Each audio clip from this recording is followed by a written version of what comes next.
This is Kardec Radio bringing to you the book Among Brothers of Other Lands, written by several spirit authors and psychographed by Chico Xavier and Waldo Vieira. This partial audio recording will cover Chapter 20, Work Always, Chapter 21, Why, Chapter 22, Piece of Conversation, Enjoy, Chapter 20, Work Always, by Emmanuel. Idleness is not only stagnation of progress, it is necessary to auscultate its profound disadvantages. Thus it will not be necessary to appeal to the elements of poetry and rhetoric. It will be enough to consult the register of life. Certainly life demands the efforts of impression, but above all the efforts of action. Each spirit is called upon to learn in order to express itself, and there is no expression without work. Everything that is created in nature is awaiting its server. There is nothing reserved for laziness but the spectacle of misery which denounces it as the compound converted in home by the lazy spirit. Discoveries and inventions that greet humankind were born through spirits who decided to work questioning the forces of the universe.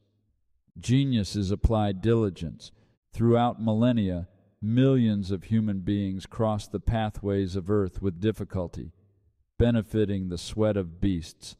It took the intervention of a few operating spirits who reincarnated on the planet to solve the problems of transportation.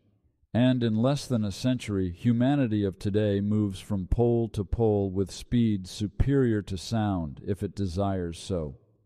Let us not ignore the importance of creative activity in our existence. In the inferior lines of evolution, work appears as an effect of the domestication of will. The primitive man, struck by hunger, is compelled to leave the hut and act to eat. When the first signs of governance shine, the aggressive peoples enslave one another, alternating themselves in the position of sirs and vassals, in the dilated line of reincarnations, in order to awake to the value of work. As education expands, work conquers new trophies of nobleness, until it reaches the brightness with the spiritist doctrine which belongs to itself, as the greatest privilege of heart and intelligence. Let us not elude ourselves. The spiritist principles open us to elevated planes of joy and liberation, duty and serving, and the happiness of being useful. Definition of paths and objectives. Let us leave behind the dead insignias of the useless reincarnations in which oftentimes we spruced up ourselves with golden indolence. Every now and then let us visit a museum for a few minutes, and we will realize the transience of the external glories, learning that there is only one work to happiness, the happiness of working. New York, USA, July 7th, 1965. Chapter 21, Why, by Hilario Silva. While the bus traveled from New York to Miami, Adolph Hunt, owner of extensive orange orchards in Florida, said to his companion seating next to him, "Fred, imagine that people have been talking about supposed messages from my father's spirit, saying about virtue and regeneration. Improvement is a business of time. Nowadays, any boy knows what evolution is. Well, if no one can deceive the gradual work of progress, what is this equipped machine of spirits and mediums, phenomena and messages that Spiritism intends to propel into the world in the name of God and the imaginary divine messengers? Can you tell me what God has to do with it? Or even, what do the so-called spiritual friends have to do with us?" The interlocutor, encouraged by the attention of other listeners, laughed ironically and concluded, "I also believe that way. We are either with God or evolution. Mediumship is baloney. Neither God nor the spirits will interfere in the laws of life." The conversation extended with this tone. When Adolph arrived at his destination, he got to know through his friend that his greatest ranch had been devastated by a violent hurricane. Immediately, he took the car and drove to the indicated ranch. Oh, desolation! Hundreds of fruitful trees, mostly the good orange trees, were mutilated or distorted, demanding immediate care. He was terribly surprised. He above all loved that great orchard. He called upon the absent sons and the employees of his organization for repair work. During 4 long days, in which he himself did not rest, the enormous land received help and restoration.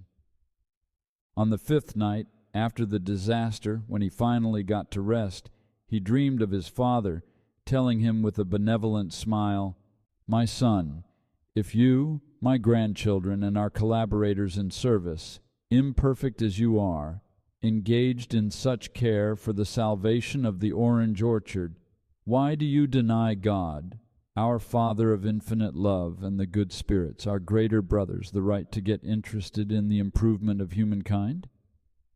Adolf Hunt returned to the physical body and continued to hear his father's voice within his soul. Why, my son?"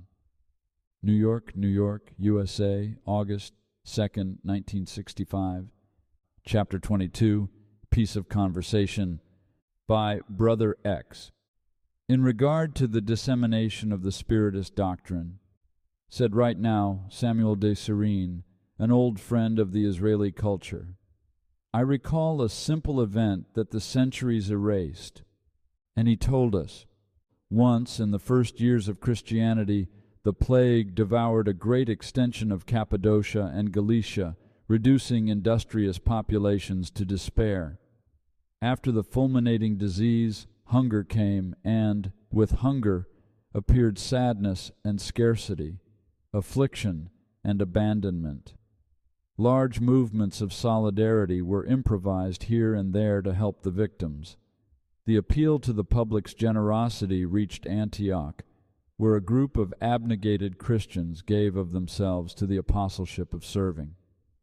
In a few days, a number of families gave away a number of utilities, while generous hearts offered financial resources in favor of the helpless ones. There were so many precious resources that 6 full boats left the harbor of Seleucia. The trip started between prayers and songs of praise. However, after a few hours, a dense fog fell over the waters, and the clouds were so close that they seemed like mountains of coal in the form of fog. Night came, without a hint from the sunset, but a tenuous brightness, remembering the distant lamp. After a long period under the agitated waves, the beneficent fleet was thrown to massive cliffs, breaking up into pieces when they encountered the rocks. The lighthouses of the neighboring island were out because the lighthouse keepers forgot to turn them on, and the precious cargo was completely lost. This old passage, my friends, illustrates the need of careful dissemination of Spiritism in all directions. Undoubtedly, we all need goodness that helps the body and heals its ills, but it is not permissible to forget without serious damage the needs of the spirit. This is the observation of one of our experienced friends that accompanied us on the trip while in conversation with us during this pleasant evening. I wrote it down through the mediumistic pencil as a template before getting back to his company, because today we tenderly read here the unforgettable advice of Allan Kardec. Without charity, there is no salvation. It will be fair to add, with our respect to the memory of the codifier, that without light there is no pathway. Paris, France, August 23rd, 1965,